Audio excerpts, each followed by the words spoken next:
ನಮಸ್ಕಾರ ಸ್ನೇಹಿತರೆ, cinema ಕದರ್ YouTube ಚಾನಲ್ನ ಮತ್ತೊಂದು ಸ್ಪೆಷಲ್ ವಿಡಿಯೋಗೆ ನಿಮಗೆಲ್ಲ ಸ್ವಾಗತ. ಕನ್ನಡ ಚಿತ್ರರಂಗದಲ್ಲಿ ಅತಿ ಹೆಚ್ಚು ಅಭಿಮಾನಿಗಳನ್ನ ಹೊಂದಿರುವಂಥ ನಟರಲ್ಲಿ ಚಾಲೆಂಜಿಂಗ್ ಸ್ಟಾರ್ ದರ್ಶನ್ ಕೂಡ ಒಬ್ಬರು ಅನ್ನೋದು ನಿಮಗೆಲ್ಲ ಗೊತ್ತಿರೋ ವಿಚಾರ. ಕೇವಲ ಜನಪ್ರಿಯತೆ ಮಾತ್ರವಲ್ಲ, ಅವರ ಸಿನಿಮಾಗಳು ಬಾಕ್ಸ್ ಆಫೀಸ್ ಕಲೆಕ್ಷನ್ ವಿಚಾರದಲ್ಲೂ ಮುಂದಿವೆ. ಹಾಗಾದರೆ ಇವತ್ತಿನ ಈ ವಿಡಿಯೋದಲ್ಲಿ ಚಾಲೆಂಜಿಂಗ್ ಸ್ಟಾರ್ ದರ್ಶನ್ ರವರ ಅತ್ಯಂತ ಹೆಚ್ಚು ಕಲೆಕ್ಷನ್ ಮಾಡಿದಂಥ ಟಾಪ್ 10 ಸಿನಿಮಾಗಳ ಬಗ್ಗೆ ಹೇಳಕೊಟ್ಟಿದ್ದೀವಿ. ಹಾಗಾದರೆ ಬನ್ನಿ. ಅದಕ್ಕೂ ಮುನ್ನ ನೀವಿನ್ನೂ ಕೂಡ ನಮ್ಮ ಸಿನಿಮಾ ಕದರ್ ಯೂಟ್ಯೂಬ್ ಚಾನಲ್ನ ಸಬ್ಸ್ಕ್ರೈಬ್ ಮಾಡ್ಕೊಂಡಿಲ್ಲ ಅಂದರೆ ಈಗಲೇ ಸಬ್ಸ್ಕ್ರೈಬ್ ಮಾಡ್ಕೊಳ್ಳಿ ಹಾಗೂ ಪಕ್ಕದಲ್ಲಿ ಕಾಣಿಸುವಂಥ ಬೆಲ್ ಐಕಾನ್ನ ಪ್ರೆಸ್ ಮಾಡಿ. ಹಾಗಾದರೆ ಬನ್ನಿ. 10ನೇ ಸ್ಥಾನದಲ್ಲಿ ಕಾಣಿಸ್ಕೊಳ್ಳೋದು 2019ರಲ್ಲಿ ಬಿಡುಗಡೆ ಆಗಿರುವಂಥ ಒಡೆಯ ಸಿನಿಮಾ. ತಮಿಳಿನ ವೀರಂ ಸಿನಿಮಾದ ರೀಮೇಕ್ ಆಗಿರುವಂಥ ಈ ಸಿನಿಮಾ ಅಷ್ಟೊಂದು ದೊಡ್ಡ ಮಟ್ಟದಲ್ಲಿ ಯಶಸ್ಸನ್ನು ಕಾಣಲಿಲ್ಲ. ಈಗಿದ್ರೂ ಕೂಡ 26 ಕೋಟಿ ರೂಪಾಯಿಗಳ ಬಾಕ್ಸ್ ಆಫೀಸ್ ಕಲೆಕ್ಷನ್ ಮಾಡುವುದಕ್ಕೆ ಯಶಸ್ವಿಯಾಗಿದೆ.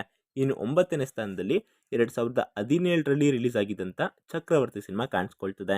ಸಿನಿಮಾ ಸಾಕಷ್ಟು ಹೈಪ್ ಕ್ರಿಯೇಟ್ ಮಾಡಿತ್ತು, ಆದರೆ ಜನರ ನಿರೀಕ್ಷೆ ತಲುಪಲು ಸಾಧ್ಯವಾಗಲಿಲ್ಲ. ಮಿಶ್ರ ಪ್ರತಿಕ್ರಿಯೆ ಜೊತೆ ಬಾಕ್ಸ್ ಆಫೀಸ್ನಲ್ಲಿ 30 ಕೋಟಿ ರೂಪಾಯಿಗಳನ್ನ ಗಳಿಸಿತ್ತು. ಈ ಸಿನಿಮಾದಲ್ಲಿ ಚಾಲೆಂಜಿಂಗ್ ಸ್ಟಾರ್ ದರ್ಶನ್ ರವರು 2 ವಿಭಿನ್ನ ಶೇಡ್ನಲ್ಲಿ ಕಾಣಿಸ್ಕೊಂಡಿದ್ರು. ಇನ್ನು 8ನೇ ಸ್ಥಾನದಲ್ಲಿ 2011ರಲ್ಲಿ ಬಿಡುಗಡೆ ಆಗಿರುವಂಥ ಸಾರಥಿ ಸಿನಿಮಾ ಕಾಣಿಸ್ಕೊಳ್ತದೆ. ಸಾಕಷ್ಟು ಸೋಲಿನ ಪರಿಸ್ಥಿತಿಯಲ್ಲಿದ್ದ ಚಾಲೆಂಜಿಂಗ್ ಸ್ಟಾರ್ ದರ್ಶನ್ ರವರನ್ನ ಮತ್ತೆ ಮೇಲೆತ್ತಿದ್ದ ಸಿನಿಮಾ ಸಾರಥಿ. ದಿನಕರ್ ತೂಗುದೀಪ್ ನಿರ್ದೇಶನದಲ್ಲಿ ಮೂಡಿ ಬಂದಿರುವಂಥ ಈ ಸಿನಿಮಾ ಗಲ್ಲಪೆಟ್ಟಿಗೆಯಲ್ಲಿ 33 ಕೋಟಿ ರೂಪಾಯಿಗಳ ಕಲೆಕ್ಷನ್ ಮಾಡುವುದರ ಮೂಲಕ ಸೂಪರ್ ಹಿಟ್ ಪಟ್ಟವನ್ನು ಪಡ್ಕೊಂಡಿದೆ. 2013ರಲ್ಲಿ ತೆರೆ ಕಂಡಿರುವಂಥ ಬುಲ್ಬುಲ್ ಸಿನಿಮಾ ಕೂಡ ದರ್ಶನ್ ರವರ ಸಿನಿಮಾ ಜೀವನದ ಮತ್ತೊಂದು ಸೂಪರ್ ಹಿಟ್ ಸಿನಿಮಾವಾಗಿದೆ. ಈ ಸಿನಿಮಾದಲ್ಲಿ ರೆಬೆಲ್ ಸ್ಟಾರ್ ಅಂಬರೀಷ್ ಕೂಡ ಪ್ರಮುಖ ಪಾತ್ರದಲ್ಲಿ ಕಾಣಿಸ್ಕೊಂಡಿದ್ರು ಹಾಗೂ ಡಿಂಪಲ್ ಕ್ವೀನ್ ರಚಿತಾರಾಮ್ ಅವರ ಮೊದಲ ಸಿನಿಮಾವಾಗಿತ್ತು. 10 ಕೋಟಿ ರೂಪಾಯಿಗಳ ಆಸುಪಾಸಿನಲ್ಲಿ ನಿರ್ಮಾಣವಾದಂಥ ಈ ಸಿನಿಮಾ 36 ಕೋಟಿ ರೂಪಾಯಿಗಳ ಕಲೆಕ್ಷನ್ ಮಾಡಿತ್ತು. 6ನೇ ಸ್ಥಾನದಲ್ಲಿ ಕ್ರಾಂತಿವೀರ ಸಂಗೊಳ್ಳಿ ರಾಯಣ್ಣ ಸಿನಿಮಾ ಕಾಣಿಸ್ಕೊಳ್ತದೆ. ಕರ್ನಾಟಕದ ಸ್ವಾತಂತ್ರ್ಯ ವೀರನ ಸಾಹಸಗಾಥೆಯನ್ನ ಈ ಸಿನಿಮಾದ ಮೂಲಕ ಹೇಳಲಾಗಿದೆ. 2012ರಲ್ಲಿ ಬಿಡುಗಡೆ ಆಗಿರುವಂಥ ಈ ಸಿನಿಮಾ ಬಾಕ್ಸ್ ಆಫೀಸ್ನಲ್ಲಿ ಭರ್ಜರಿ 42 ಕೋಟಿ ರೂಪಾಯಿಗಳ ಕಲೆಕ್ಷನ್ ಮಾಡಿತ್ತು. ಇನ್ನು 5ನೇ ಸ್ಥಾನದಲ್ಲಿ ಸಾಕಷ್ಟು ವರ್ಷಗಳ ನಂತರ ಚಾಲೆಂಜಿಂಗ್ ಸ್ಟಾರ್ ದರ್ಶನ್ ಹಾಗೂ ರಚಿತಾರಾಮ್ ಜೊತೆಯಾಗಿ ಕಾಣಿಸಿಕೊಂಡಂಥ ಕ್ರಾಂತಿ ಸಿನಿಮಾ ಕಾಣಿಸ್ಕೊಳ್ತದೆ. 2023ರ ಆರಂಭದಲ್ಲಿ ಬಿಡುಗಡೆ ಆದಂಥ ಈ ಸಿನಿಮಾವನ್ನು ವಿ ಹರಿಕೃಷ್ಣ ನಿರ್ದೇಶನ ಮಾಡಿದ್ದು, ಸಿನಿಮಾ ಮಿಶ್ರ ಪ್ರತಿಕ್ರಿಯೆ ಪಡೆದುಕೊಂಡಿದ್ರು ಕೂಡ ಈ ಸಿನಿಮಾ ನಮ್ಮ ಕರ್ನಾಟಕದ ಸರ್ಕಾರಿ ಶಾಲೆಗಳ ಪರಿಸ್ಥಿತಿಯನ್ನು ತಿಳಿಸೋಕೆ ಹೊರಟಿತ್ತು.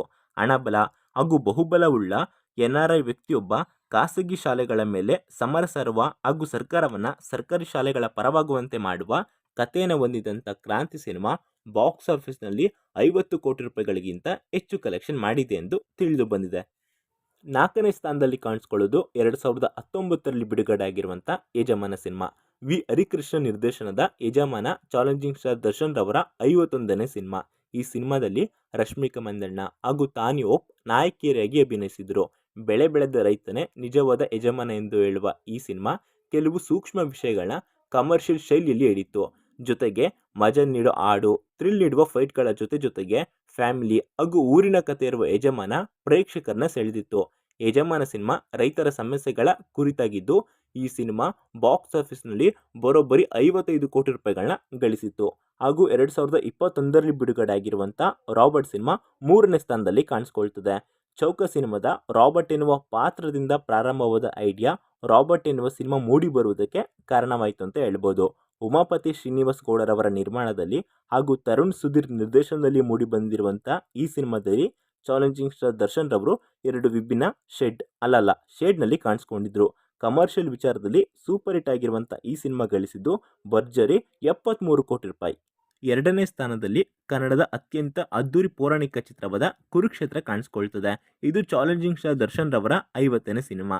ಒಂದು ಕಾಲದಲ್ಲಿ ದರ್ಶನ್ ಬರೀ ಹೀರೋಯಿಸಂ ಪಾತ್ರಗಳನ್ನ ಮಾಡುತ್ತಾ ಒಂದೇ ರೀತಿಯ ಪಾತ್ರಗಳಿಗೆ ಅಂಟಿಕೊಂಡಿದ್ರು ಎಂಬ ಆರೋಪವಿತ್ತು.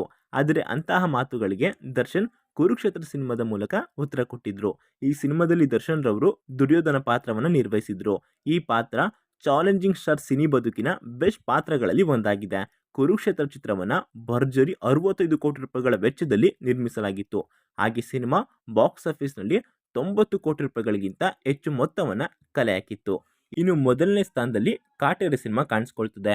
2023ರ ಕೊನೆಯಲ್ಲಿ ಬಿಡುಗಡೆ ಆದಂಥ ಚಾಲೆಂಜಿಂಗ್ ಸ್ಟಾರ್ ದರ್ಶನ್ ಅಭಿನಯದ ಕಾಟೇರ ಪ್ರೇಕ್ಷಕರ ಮನೆ ಗೆಲ್ಲುವಲ್ಲಿ ಯಶಸ್ವಿ ಕೂಡ ಆಗಿತ್ತು.